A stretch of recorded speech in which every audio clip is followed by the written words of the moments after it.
What does the SAT have in common with sports and games like chess? Strategy. To get a high score, you'll have to rely, at least in part, on your wits. In this unit, we're going to explore the strategies that will help you outsmart every section of the SAT. First things first. On the multiple choice sections of the test, try to eliminate as many wrong answers as possible before you make your choice. It's often easier to identify the wrong answers than the right one. Next, physically cross those wrong answers off. You're allowed to write all over the test booklet, so you should. It can help you avoid making careless errors. After you've crossed off as many wrong answers as you can find, take your best guess. There's no penalty for wrong answers. Okay, pro tip time. Since there is no penalty for wrong answers, you should answer every multiple choice question. Don't leave anything blank.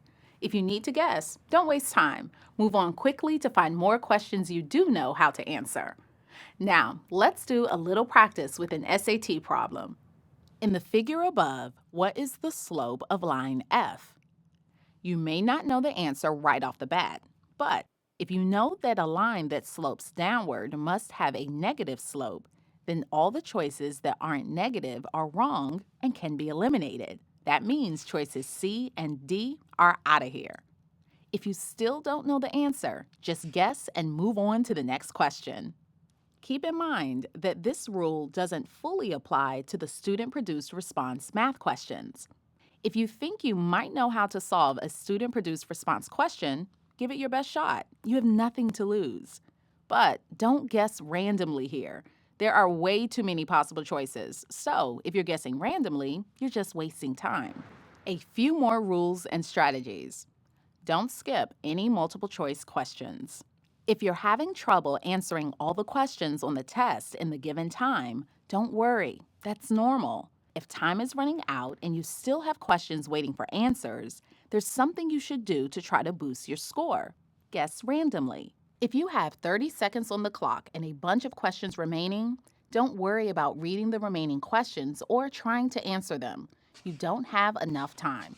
Instead, pick one letter as the answer to the remaining problems. Why one letter? Because it maximizes your chance of getting something right and every point counts. If you guess B 4 times in a row, chances are good that one of those answer choices is going to be B. If you guess 4 different letters, there's a small chance you will be extraordinarily lucky and get everything correct. But there is a much greater chance that you will get everything wrong. We'll get into more detail about how to use these strategies when answering test questions later.